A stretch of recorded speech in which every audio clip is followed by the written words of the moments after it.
Hey, hello. Balik lagi di channel Spoiler Moon dan mari kita lanjutkan lagi kelanjutan part sebelumnya. Di akhir part sebelumnya, Zofan menanamkan sesuatu ke tubuh Yulin. Apakah ini akan menjadi titik balik untuk kembalinya senjata paling GWP dari seorang Zofan? Ya, kita nanti akan simak di part kali ini dan kita akan masuk ke part 181. Part kali ini Ane ambil dari bab 930 sampai dengan 934. Maksudmu, Gu Yifan ingin membuat kesepakatan dengan kami dan menukar putranya dengan pedang suci. Tapi karena dia sekarang adalah tahanan rumah dari keluarga Sangguan, jadi dia memintamu untuk mengirimkan berita ini pada kami, kata Bailey Jingwei sambil minum teh dan melihat Yulin dengan tatapan dingin. Yulin tampak menundukkan kepalanya dan tubuhnya pun gemetar. Lalu dia berkata, "Itu benar, dia memintaku untuk memberikan berita ini pada kalian. Semuanya juga sudah tertulis di dalam slip Gyo ini. Di sini juga ada jejak jiwa miliknya. Kalian bisa memeriksanya sendiri." Yulin buru-buru mengeluarkan slip Gyo dari Zofan dan menyerahkannya pada Bailey Jingwei. Bailey Jingwei pun tampak memeriksanya, lalu perlahan mengangguk dan menyerahkannya pada Fei Yun. "Ini memang jejak jiwa milik Gu Yifan. Kalau begitu, mari kita bertemu lagi di tempat yang sudah ditentukan dalam setengah bulan." Cih, ngomong kosong. Sebelumnya dia telah pergi meninggalkan istana dan membawa pedang suci tanpa peduli pada putranya. Jadi kenapa dia sekarang justru ingin menukar pedang suci dengan putranya? Apa dia benar-benar orang yang pintar atau justru orang yang pelin-pelan? Potong Fei Yun yang tampak kesal. Semua tindakan itu memang sepertinya tidak masuk akal jika dilihat dari cangkang luarnya. Tapi Bailey Jingwei segera menebak skema yang telah dibuat Zofan. Lalu dengan ringan dia berkata, "Anda tidak bisa mengatakan itu. Lagi pula Gu Yifan memang adalah orang yang bijak. Dia tidak pernah menentang tembok tinggi tanpa persiapan. Coba pikirkan, sebelumnya jika dia memang menyerahkan pedang suci itu, apakah dia bisa kabur dari tangan kita? Itu adalah hal yang mustahil. Dan sekarang, dia tentu sudah menyiapkan semuanya. Dia meminta kita melakukan pertukaran, dan dia pasti sudah menyiapkan jalur pelariannya sendiri." Cih, bajingan kecil. Dia masih terus ingin bermain-main dengan raja ini. Tapi apa dia pikir dia bisa lari untuk kedua kalinya dariku? Fei Yun tampak mencibir, seolah dia tidak peduli dengan semua rencana Zofan, karena dia pikir dia bisa menghabisi Zofan kapanpun dia mau. Hanya saja Bailey Jingwei kemudian melambaikan tangannya dan berkata, "Raja Fei Yun, Anda terlalu arogan. Bagaimanapun saat ini keluarga Sangguan masih ada di belakang anak ini, dan mereka masih menjadi duri yang bisa melukai kita. Bagaimanapun kita akan mengikuti skema dari anak ini sekarang." Tapi Bailey Jingwei kini melirik Yulin. Lalu dengan tatapan tajam dia berkata, "Hanya saja ada sedikit hal yang membuatku merasa penasaran. Bahkan jika Gu Yifan memegang pedang suci dan bisa memaksa keluarga Sangguan untuk melepaskanmu, tapi bagaimana bisa dia begitu mempercayaimu? Bagaimana mungkin keluarga Sangguan dan juga dia melepaskanmu begitu saja? Bukankah kau memiliki peluang untuk melarikan diri? Atau kau juga bisa memalsukan surat yang ingin dia berikan pada kami? Apa dia tidak takut hal itu akan terjadi?" Mendengar ini, Yulin tampak pahit dan terlihat sedih. Tuan Perdana Menteri memang bijaksana. Sejak awal anak itu memang tidak pernah percaya padaku. Jadi sebelum aku pergi ke tempat ini, dia melakukan beberapa trik padaku. Mungkin akan lebih mudah jika Anda melihatnya sendiri. Yulin kemudian mengangkat tangannya dan membuka lengan bajunya. Segera ketiga orang yang ada di sana terkejut setengah mati. Mereka bisa melihat bahwa kini lengan Yulin tampak terluka parah dan ada ratusan ulat yang menggeliat di sana. Apa itu? Bagaimana bisa tubuhmu menjadi sarang ulat seperti itu? Mata Bailey Jingwei tampak memadat. Wei Yun pun tampak tidak percaya. Bagaimana bisa ada begitu banyak ulat sutradara di dalam tubuhmu? Akan sangat mustahil menyingkirkan mereka semua dengan cara apapun. Bahkan orang tua ini tidak akan bisa melakukannya. Wajah Yulin kini tampak pahit dan dia kembali menutup lengannya. Perdana Menteri, sekarang tentu Anda sudah mengerti kenapa anak itu mengirimku tanpa rasa khawatir. Dia telah meletakkan ribuan makhluk menjijikkan ini di dalam tubuhku. Dia sebelumnya mengatakan padaku bahwa hanya dia yang bisa melepaskan ini. Jika aku tidak mengikuti perintahnya, maka tubuh fisikku akan mati. Lalu makhluk-makhluk kecil ini juga akan menyerap kekuatan jiwa. Mereka akan menyedot jiwaku, lalu aku akan mati sepenuhnya. Aku sama sekali tidak punya peluang untuk lepas darinya sekarang. Mendengar itu, Bailey Jingwei akhirnya paham. Dia pun yakin akan keaslian dari surat yang dibawa oleh Yulin. Aku tidak menyangka bahwa Gu Yifan akan menjadi seorang alkemis dengan metode yang begitu keji seperti ini, kata Wei Yun dengan wajah kesal.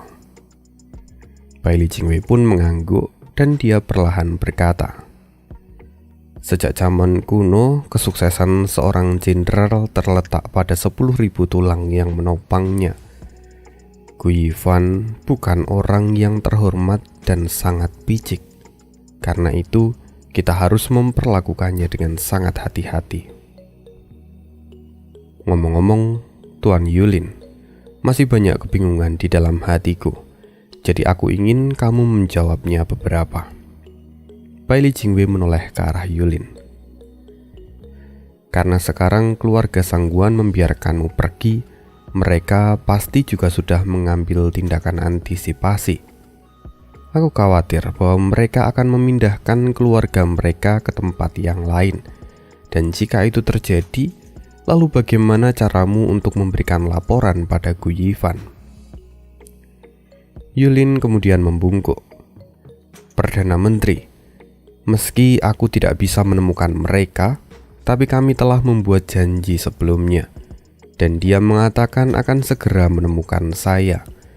Jadi saya hanya harus memastikan balasan dari Anda sebelum saya pergi. Dia juga mengatakan akan membebaskanku setelah pertukaran sandera sudah selesai. Bailey Jingwei perlahan mengangguk. Jadi seperti itu, dia memberimu harapan supaya kamu melakukan tugasmu dengan baik. Ya, dia memang anak yang bijak dan layak untuk bersaing denganku. Sekarang kedua Raja Pedang, apakah kalian memiliki pertanyaan pada anak ini? Keduanya saling bertukar pandang dan kemudian berkata bersama, jika Perdana Menteri berpikir bahwa ini adalah hal yang pantas, maka kami pun tidak akan keberatan. Bagus, kalau begitu semua sudah selesai. Lagi pula ini adalah tentang pedang suci, jadi apapun yang akan terjadi kita harus mencobanya, kata Bailey Jingwei sambil tertawa. Bailey Jingwei kembali melihat ke arah Yulin dan kemudian dia berkata lagi, sekarang kamu pergilah dan katakan pada Gu Yifan bahwa permintaannya sudah kami terima. Mari bertemu dalam waktu setengah bulan ke depan. Yulin kemudian membungkuk dengan hormat, tapi dia masih tampak ragu dan belum pergi. Bailey Jingwei melihatnya dengan wajah keheranan dan kemudian bertanya, kenapa kamu masih belum pergi? Apakah ada hal lain yang ingin kamu katakan? lapor Perdana Menteri. Sebenarnya ada hal lain yang diminta oleh Gu Yifan. Dia mengatakan jika Perdana Menteri menginginkan pertukaran ini, dia ingin memiliki sebuah bukti. Jika tidak, maka dia akan menganggap bahwa Perdana Menteri tidak tulus. "Hah? Apa itu?" tanya Bailey Jingwei. "Perdana Menteri, permintaannya adalah supaya saya bisa melihat putranya dengan mata kepala saya sendiri untuk memastikan bahwa putranya aman." Lancang, dia telah berani membawa pedang suci dan mengajukan penawaran yang tidak masuk akal. Jadi bagaimana bisa dia sekarang berani meminta sesuatu yang begitu arogan? Dia sepertinya ingin mengungkapkan di mana aku menempatkan anak kecil itu. Aku tahu kalian pasti ingin secara diam-diam mengambil anak itu tanpa melakukan pertukaran. Apa kau pikir aku ini adalah orang yang bodoh? Bentak Fei Yun sambil bersungut-sungut. Yulin tampak tidak berdaya. "Paman Fei Yun, tolong jangan marah padaku. Aku juga sebenarnya tidak ingin melihat bocah bau itu. Tapi ini adalah permintaan Gu Yifan. Dia mengatakan kalau anaknya sudah mati dan dia menyerahkan pedang suci itu, bukankah itu sama seperti memberi roti pada sekawanan anjing?" "Bajingan, siapa yang kau sebut sebagai anjing?" Tidak paman, tidak, jangan marah padaku. Itu adalah kata-kata dari Gu Yifan." Yulin semakin ketakutan, terlebih saat aura Fei Yun yang begitu mengintimidasi. "Raja Pedang, tolong tenangkan dirimu. Saat ini Gu Yifan pasti sangat khawatir pada keselamatan putranya.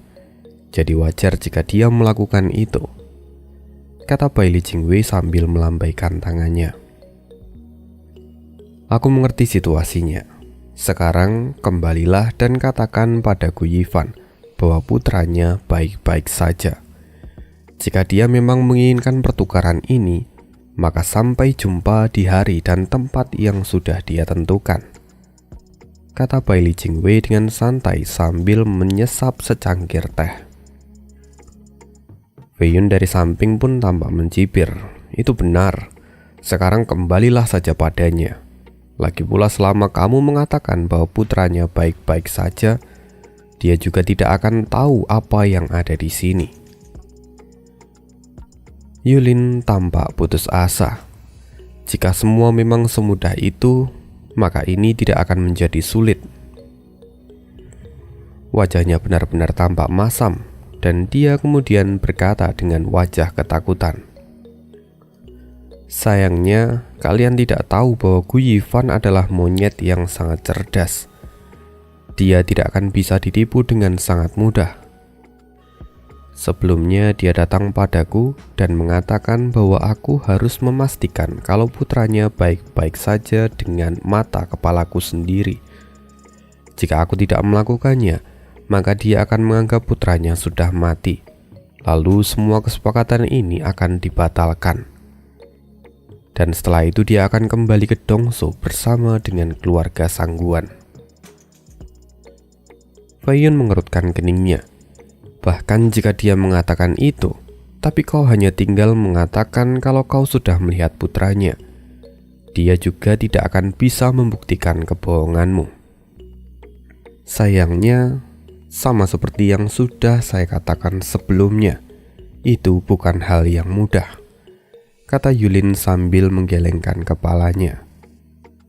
Sebenarnya, jika bukan karena Zofan yang memintanya untuk menemui San Ge, dia pun tidak ingin menemuinya.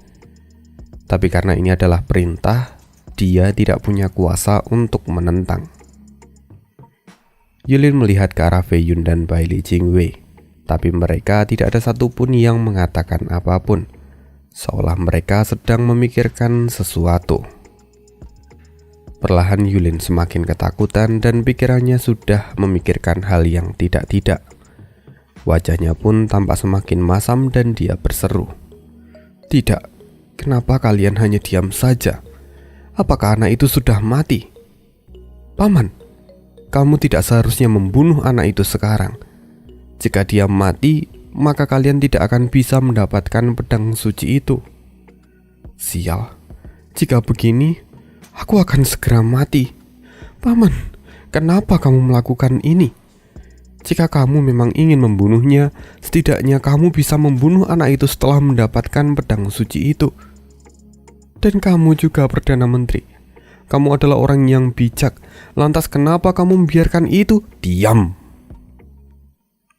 Bentak sangguan Fei Yun.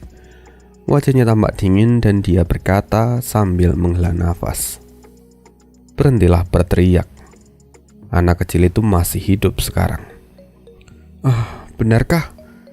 Yulin segera bisa bernafas lega. Lalu Yulin kembali menatap mereka dan menantikan jawaban atas permintaannya sebelumnya. Baili Jingwei tampak berpikir untuk waktu yang lama, sampai akhirnya mengangguk. Oke, aku akan membiarkanmu menemuinya. Tapi aku ingin kamu menanyakan beberapa hal dan membuatnya bicara. Semuanya akan tergantung pada dirimu sendiri. Tunggu, apa dia tidak mau bicara? Apa kalian menyiksanya setengah mati hanya untuk memintanya bicara? Yulin sekali lagi ketakutan. Dia kini berpikir bahwa Fei Yun dan Baili Jingwei itu adalah monster karena mereka bersikap begitu kejam pada seorang anak kecil. Tapi Fei Yun segera membantah. Bagaimana bisa kau memiliki pemikiran sebusuk itu? Mana mungkin kami menyerang seorang anak kecil? Selain itu, dengan kekuatan anehnya, bagaimana bisa dia dianggap sebagai seorang anak kecil? Itu... Yulin terdiam. Baiklah, ikuti saja kami, kata Baili Jingwei.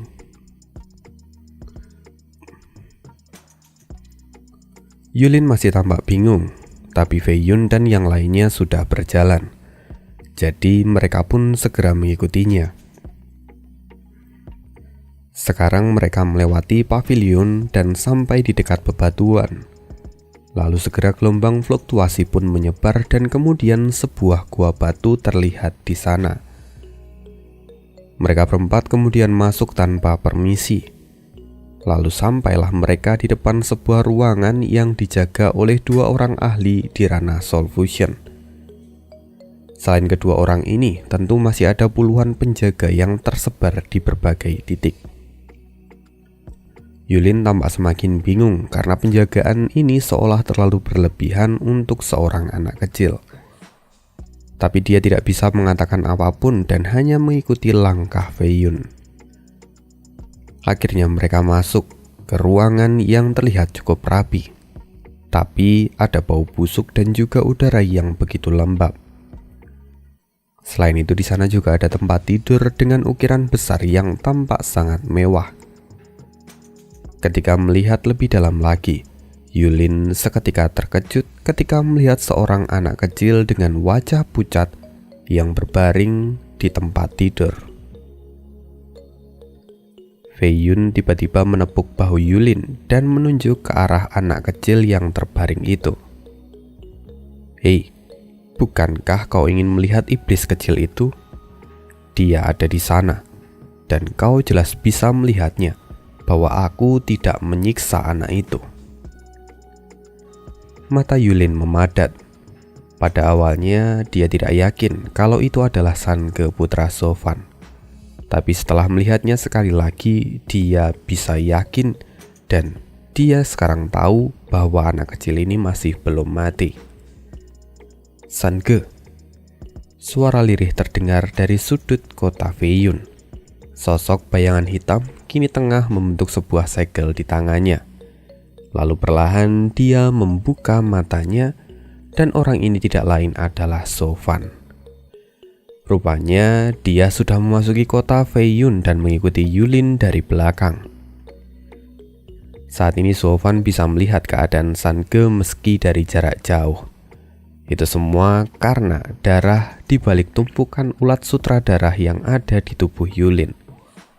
Dari sana terlihat 2 pasang mata yang muncul tanpa diketahui oleh siapapun.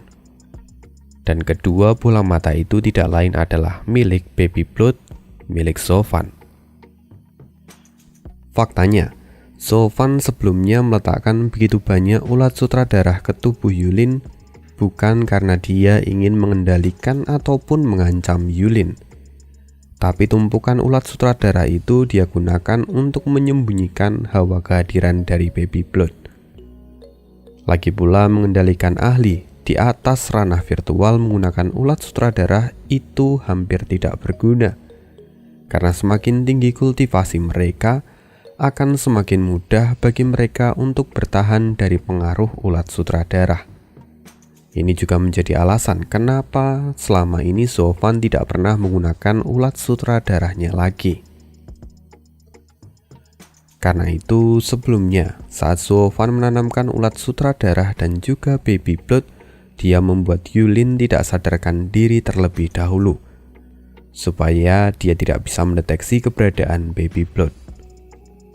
Lalu saat dia menunjukkan lukanya pada Feiyun pun, mereka hanya akan bisa melihat keberadaan ulat sutra darah karena hawa kehadiran dari Baby Blood benar-benar tersamarkan. Dengan cara ini Sofan bisa menggunakan Yulin untuk menemukan lokasi dari Sange, karena Sofan bisa berbagi vision atau penglihatan dengan Baby Blood, sama seperti saat Sofan mengintai orang-orang dari lembah neraka di bagian awal cerita. Tapi meski Sofan telah menemukan keberadaan Sange saat ini, kekhawatiran tampak jelas dari matanya. Karena Sofan bisa melihat wajah Sange yang tampak pucat dan begitu kesakitan. Selain itu, dia juga tidak sadarkan diri. Itu membuat jiwanya sebagai seorang ayah meronta-ronta dan ingin segera melompat keluar. Tapi berkat kultivasi pikirannya, dia bisa lebih mengontrol dirinya. Jadi dia tidak gegabah. Dia menunggu momen yang pas untuk mengambil tindakan. Kini Sofan tampak menghela nafas dan menenangkan dirinya sendiri. Baik, kita akan kembali ke sisi dalam gua. Di sana Yulin perlahan mendatangi Sange. Dia melihat Sange yang masih bernafas dan tampak lega. Tapi meski begitu, dia kemudian bertanya, "Ada apa dengan anak ini?" Feiyun menjawab dengan acuh tak acuh. Dia kehilangan begitu banyak darah. Karena itu tubuhnya sekarang melemah.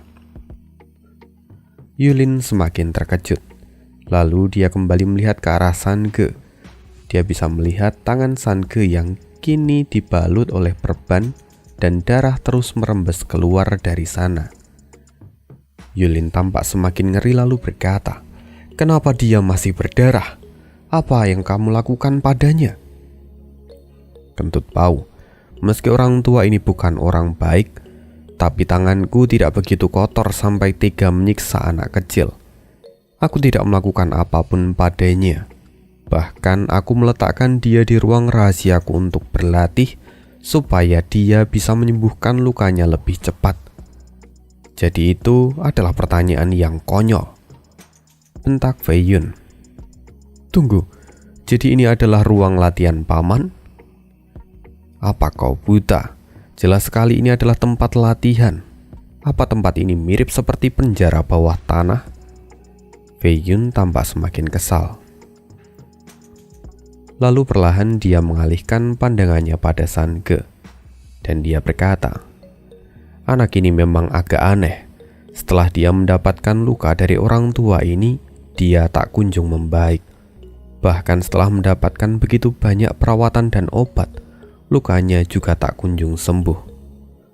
Bahkan jika sekarang dia belum mati, tapi dia tidak jauh dari kematian.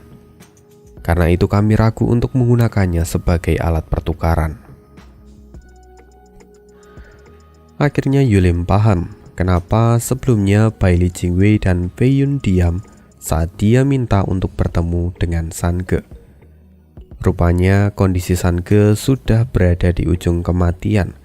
Bahkan mungkin dia tidak akan bisa bertahan dalam waktu setengah bulan ke depan. Jika Sofan sampai tahu kondisi ini, dia pasti tidak akan mau melakukan pertukaran ini. Dan dia pasti lebih memilih untuk kembali ke Dongso bersama dengan keluarga Sangguan. Itulah yang Yulin pikirkan. Tapi di sisi lain, tubuh Sofan tampak gemetar. Wajahnya tampak semakin cemas dan dia pun tampak kebingungan. Dia tidak habis pikir kenapa luka Sange tidak bisa disembuhkan, bahkan setelah mendapatkan begitu banyak perawatan. Apa yang sebenarnya sedang terjadi? Sofan terdiam untuk waktu yang lama. Bailey Jingwei kini tampak menghela nafas. Tidak ada yang berubah sejak hari itu. Luka anak ini masih terus mengeluarkan darah, dan jika ini dibiarkan, dia akan segera menemui ajalnya. Harus kuakui bahwa hari itu Raja Pedang Feiyun terlalu kejam. Tunggu, bagaimana bisa kau menyalahkanku? Anak ini terluka karena telah berani memukulku. Aku tahu dia bisa menjadi ancaman di masa depan, dan karena itu aku memberi dia pukulan dengan semua kekuatanku.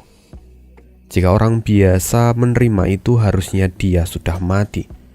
Tapi anak ini bahkan bisa menahannya dan mendapatkan luka ini. Anak ini sejak awal sudah aneh. Bahkan dia bisa bertahan sampai sejauh ini juga. Itu adalah sebuah keanehan. Bahkan dia bisa bertahan sampai sejauh ini, itu juga adalah sebuah keanehan yang lain, kata Feiyun sambil mengerutkan keningnya. Melihat ini, Bailey Jingwei perlahan tersenyum. Ya, karena sudah seperti ini tidak ada yang bisa kita lakukan sekarang. Kuncinya adalah memberikan balasan pada Gu Yifan, supaya kita bisa menyelesaikan transaksi ini. Jadi mungkin Tuan Muda Yulin, melalui pesan dari ayahnya, kamu mungkin bisa membangunkannya. Kalau begitu biarkan saya mencobanya, kata Yulin dengan keraguan-raguan di matanya. Dia sudah tidak bisa mundur sekarang. Jika dia tidak bisa mendapatkan balasan dari anak ini, maka Sofan akan menganggapnya sudah mati. Dan jika itu terjadi, maka Sofan akan membatalkan transaksinya, lalu dia pun tidak akan selamat. Yulin perlahan mendekati Sange, lalu kemudian berbisik dengan pelan. Sange, bangunlah. Aku dikirim oleh ayahmu untuk menjemputmu. Jadi tolong bangunlah. Tidak ada respon sama sekali dari Sange. Dia masih tertidur seperti mayat, dan darahnya juga masih terus mengalir dari lukanya. Yulin tampak semakin cemas, dan keringat mengalir di dahinya. Di sisi lain, Sofan pun melihat ini dan hatinya tampak cemas. Dia tidak tahu seberapa parah cedera Sange, dan dia hanya memeriksanya setelah menyelamatkan Sange. Tapi dari penampilannya, itu jelas bukan luka yang sederhana. Bahkan itu bisa mengancam nyawa Sange. Memikirkan semua ini, Sofan tampak menggertakkan giginya. Persetan, bocah bau. Lebih baik kau segera bangun dan katakan padaku apa kode rahasia antara kau dan ayahmu, atau aku akan memberimu pelajaran, bentak Yulin yang tidak sabaran. Hei, cepat bangun. Aku tidak peduli dengan hidup atau matimu. Tapi jika kau tidak mengatakan apapun, maka aku akan kehilangan nyawaku. Jadi cepat bangun dan katakan kode rahasia itu. Sange masih tetap diam seperti bayi malaikat yang tertidur. Melihat ini, wajah Yulin berkedut dan dia tampak tidak berdaya. Yulin terus mengeluh dan menyalahkan nasibnya. Kenapa dia terlahir seperti ini? Dan seolah semua kemalangan jatuh padanya. Dia bahkan sampai mengutuk para dewa yang memberinya kehidupan. Bailey Jingwei dan lainnya melihat semua ini. Tapi tampaknya sama sekali tidak ada progres. Bahkan Yulin tampak lebih tidak sabaran dibanding mereka. Jika ini terus berlanjut, maka ini justru akan memperparah keadaan Sange, dan itu jelas bisa mempengaruhi kesepakatan mereka dengan Sofan. Karena itu Bailey Jingwei tidak bisa menahan diri, lalu dia berkata, Tuan Yulin, tenanglah. Bukankah Gu Yifan memintamu untuk menyampaikan pesan pada putranya? Mungkin itu adalah semacam kode rahasia di antara mereka. Dan dengan kode itu mungkin kamu bisa membuat anak ini bangun. Kamu harus mencobanya.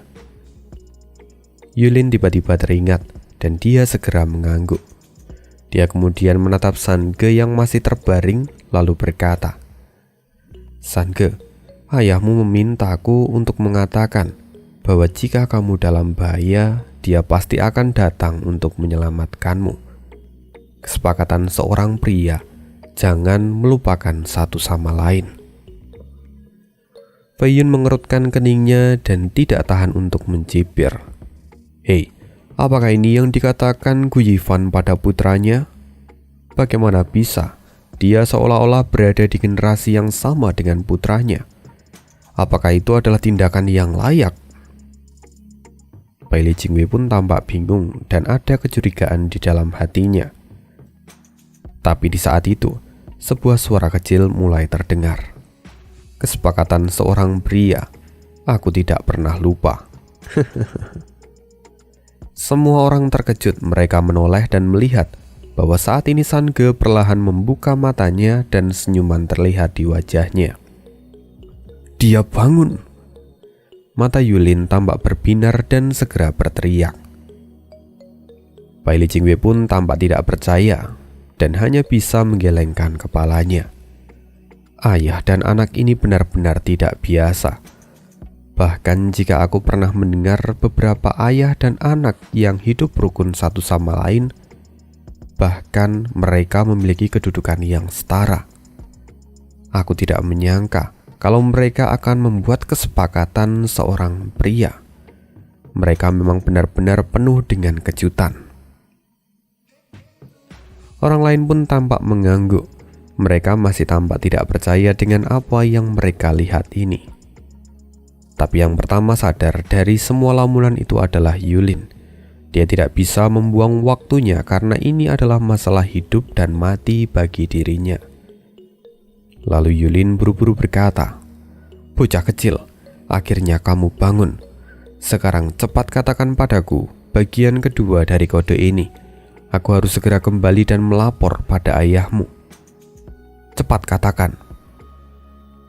"Sampah iblis, mengapa tuan muda ini harus memberitahumu?" kata Sange sambil menyeringai. Meski wajahnya masih tampak pucat, tapi senyumannya penuh dengan ejekan dan meremehkan Yulin. Mendengar itu mata Yulin memadat.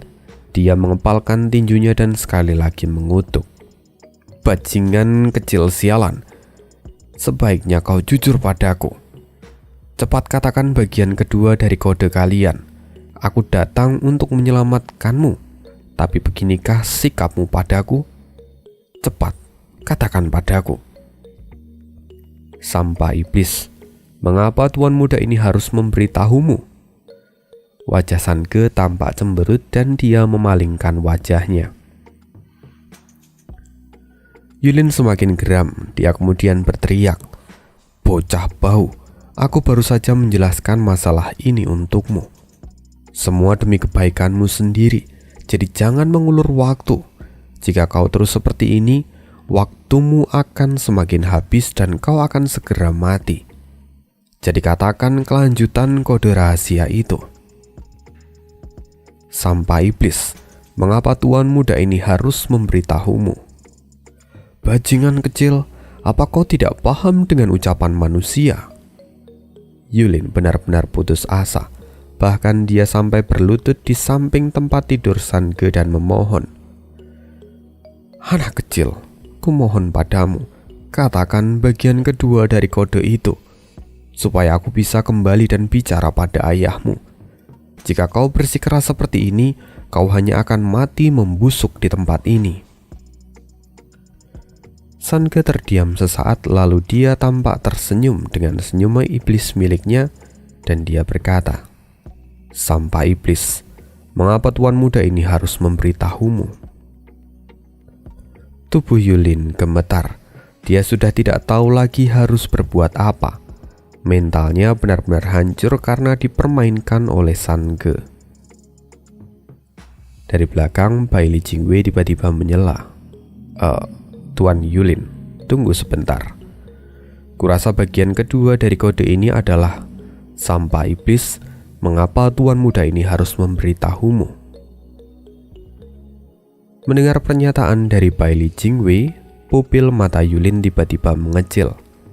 Dia segera menoleh lagi ke arah Sange yang tampak diam dengan senyuman mengejek.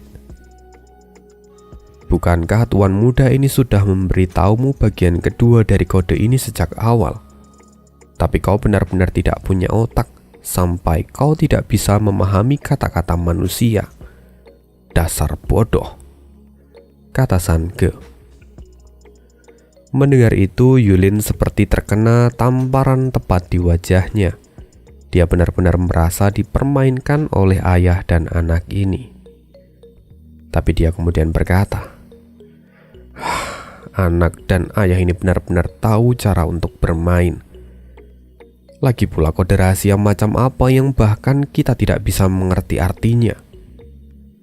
Yulin terus menggerutu.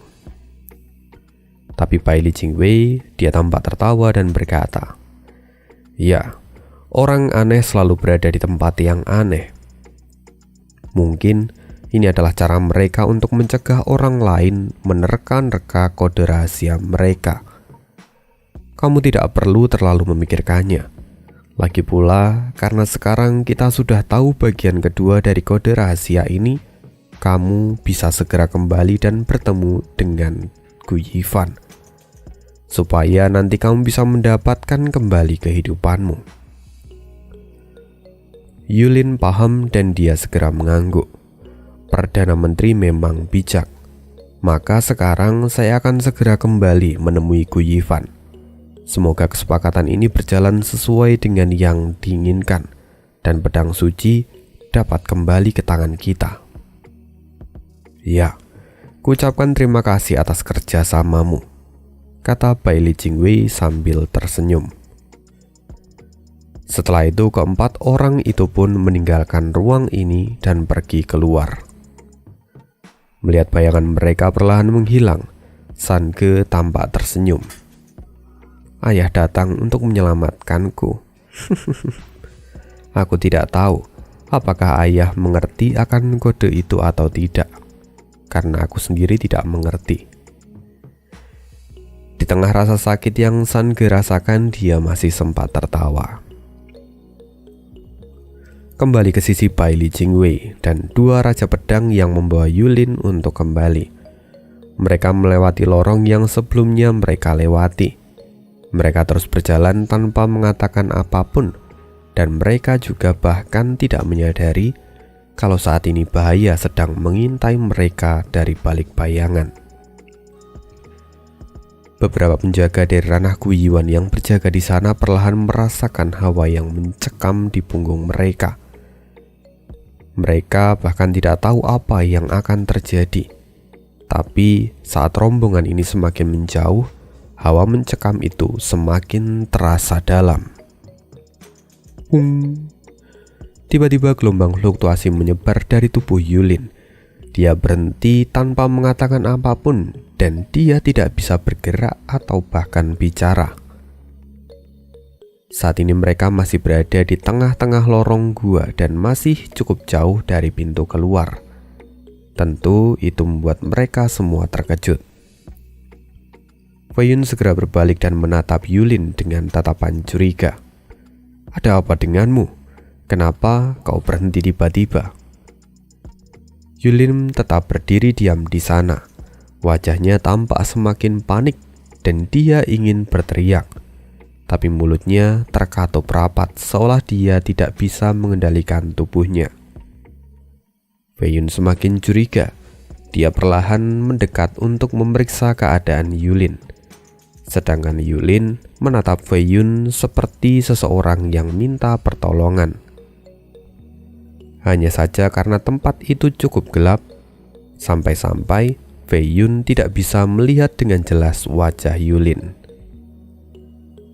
Di sisi lain, sepasang mata tampak dingin. Perlahan dia membentuk segel di tangannya. Dia menunggu momen saat Fei Yun mendekati Yulin. Fei Yun semakin mendekat dan hanya tinggal beberapa meter dari Yulin. Lalu segel terakhir pun terbentuk. "Mekarlah," kata Sofan saat mengakhiri segel itu. Segera tubuh Yulin langsung memancarkan cahaya yang menyilaukan dan meledak dengan kekuatan yang dahsyat. Ekspresi terakhir Yulin benar-benar tampak suram. Dia tidak bisa melakukan apapun dan tubuhnya meledak.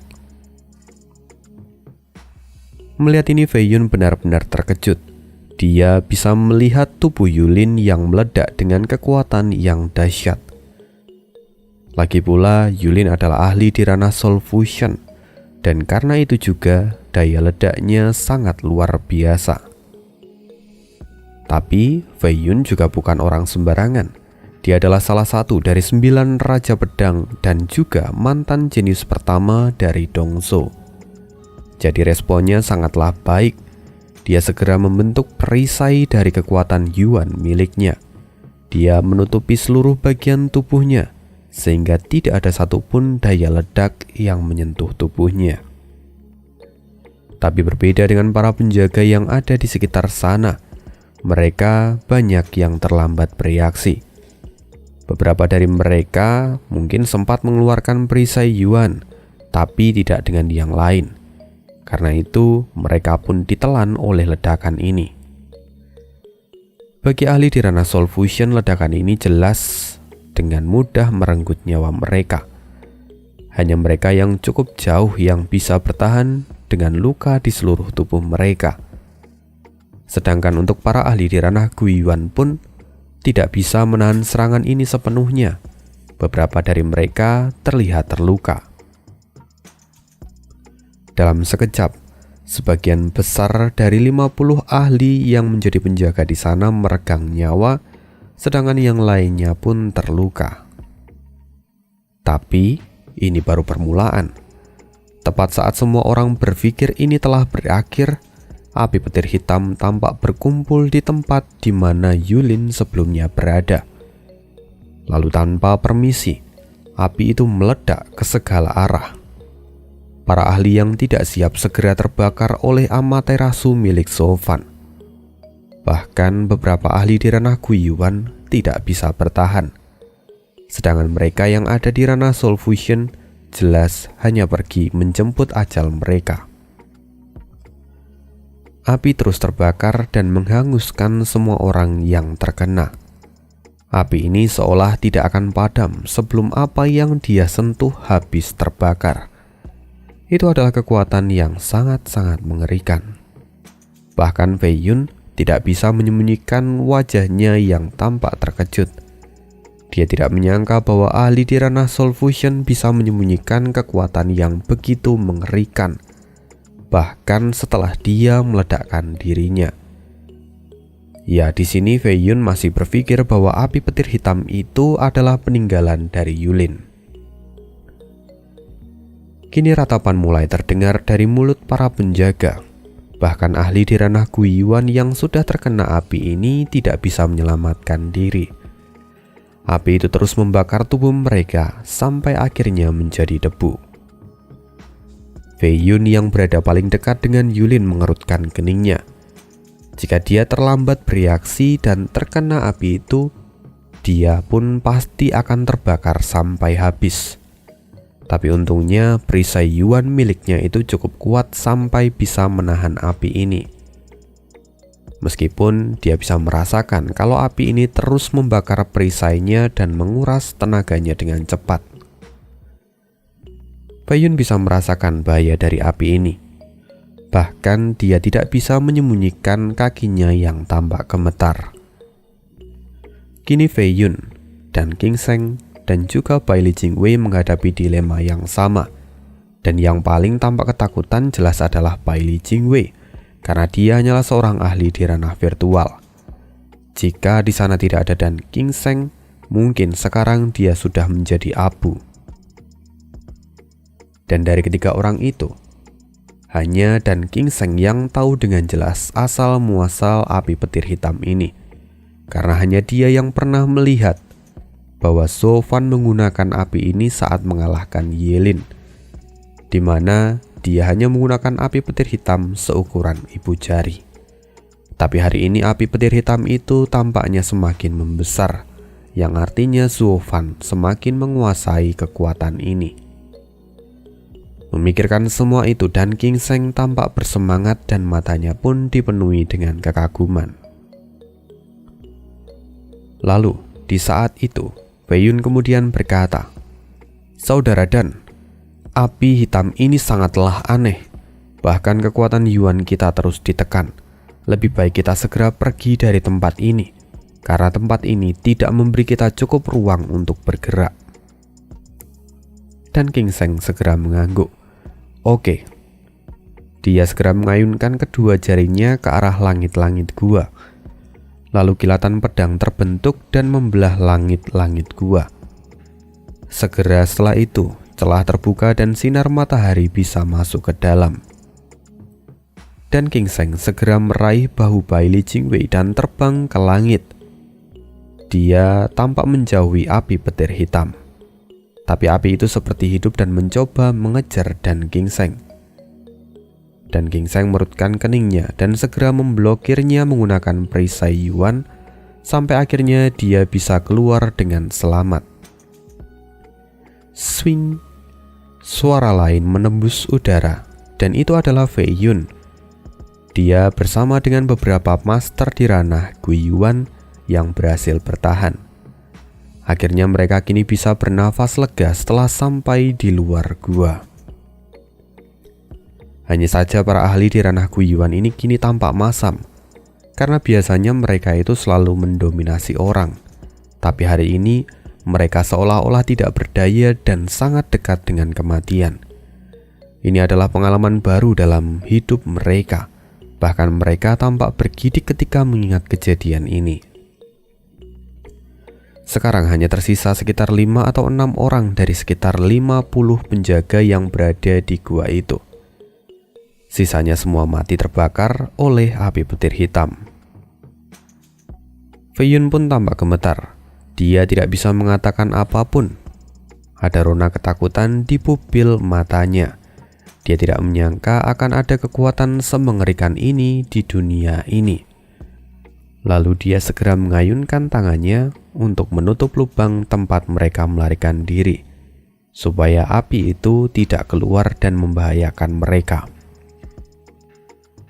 Setelah beberapa saat, Fei Yun menoleh ke samping dan berkata, "Perdana Menteri, Saudara Dan, apa kalian tahu tentang benda apa ini? Api ini terlalu mengerikan, bahkan dia mampu menggerus perisai Yuan kita. Untung saja api itu tidak sampai menyentuh tubuh kita, atau kita akan binasa dalam keputusasaan." Dan King-seng dan Bailey Jingwei pun saling bertukar pandang, dan mereka pun mengangguk bersamaan. Mereka juga mengatakan kalau mereka tidak tahu akan kebenaran benda ini. Meski sebenarnya Dan King-seng tahu akan kebenaran dan pemilik dari api ini, tapi tentu dia tidak ingin mengatakannya. Setelah itu Bailey Jingwei kemudian berkata dengan wajah serius, "Kita bisa mengabaikan tentang asal dari api hitam ini sekarang, tapi yang menjadi masalah adalah dampaknya. Dengan kekuatan itu aku takut tidak ada seorang pun di dunia ini yang bisa menahannya. Kekuatan api ini sangat mencekam, bahkan untuk 9 Raja Pedang. Maka kita harus berhati-hati lagi di masa depan." Fei Yun pun tampak suram. "Itu benar. Aku khawatir jika api itu sedikit saja menyentuhku, aku akan dibakar sampai menjadi abu." Bailey Jingwei pun mengangguk dan berkata, "Iya, api ini adalah ancaman. Bahkan 9 Raja Pedang tidak akan bisa menahannya. Aku bahkan tidak yakin kalau para leluhur akan mampu menahannya di masa depan. Belum lagi, kita tidak tahu kapan api ini akan muncul lagi." Fei Yun sangat memahami pemikiran Bailey Jingwei. Bahkan para leluhur kekaisaran pun mungkin harus melarikan diri ketika bertemu api ini.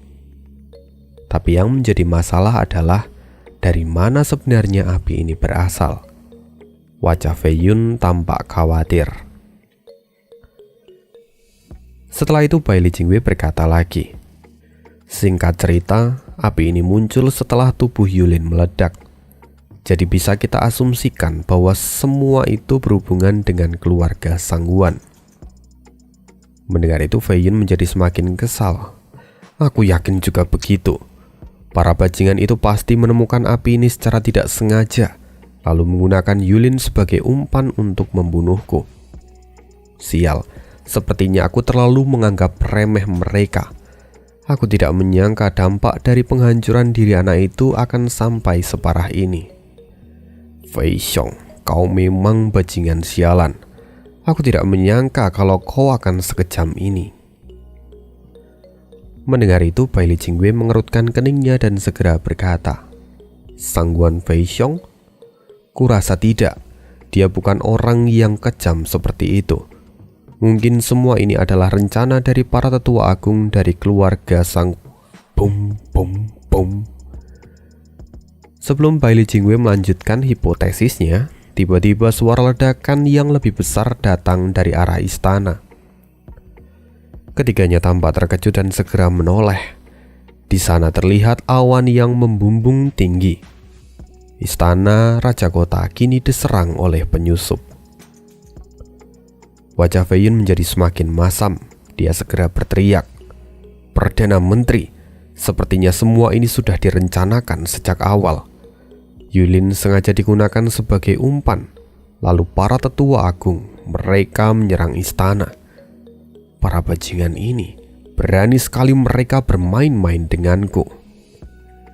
Fei Yun segera terbang ke arah istana tanpa melihat ke belakang lagi. Lalu para ahli di ranah Guyuan segera mengikutinya dari belakang. "Raja Pedang Fei Yun, tunggu!" teriak Bailey Jingwei yang merasa bahwa ada kejanggalan dalam masalah ini. Tapi suaranya bahkan tidak sampai mencapai telinga Fei Yun, yang mana dia sekarang sudah terbakar oleh amarah. Fei Yun sudah meninggalkan tempat itu. Jadi pada akhirnya Bailey Jingwei hanya bisa menghela nafas panjang dan menoleh ke arah Dan Qingseng. Dia kemudian memberi tanda dan Dan Qingseng kemudian membawanya kembali mengikuti Fei Yun. Tapi apa yang tidak mereka sadari adalah di antara sisa-sisa ledakan tubuh Yulin ada gumpalan darah yang kini mulai berkumpul dan menjadi satu. Lalu perlahan sosoknya mulai terlihat, dan itu tidak lain adalah Baby Blood. Lalu dia mulai terbang dan masuk ke ruang rahasia yang dikunjungi mereka sebelumnya. Di sana terlihat sosok San Ge yang masih terbaring lemah. "San Ge," kata Baby Blood dengan suara milik Sofan. San Ge segera menoleh ke samping dan perlahan membuka matanya. "Ayah, akhirnya kamu datang." "Tentu saja, aku akan segera membawamu keluar dari tempat ini." San Ge tampak bersemangat dan mengangguk. Lalu Baby Blood segera berubah menjadi pedang iblis dan perlahan mengangkat tubuh bagian bawah San Ge. Lalu perlahan pedang iblis itu mulai melayang dan membawa San Ge pergi dari tempat itu dalam sekejap. Mereka pun kemudian menghilang. Dan misi penyelamatan San Ge akhirnya selesai. Sampai jumpa lagi di next video dan bye.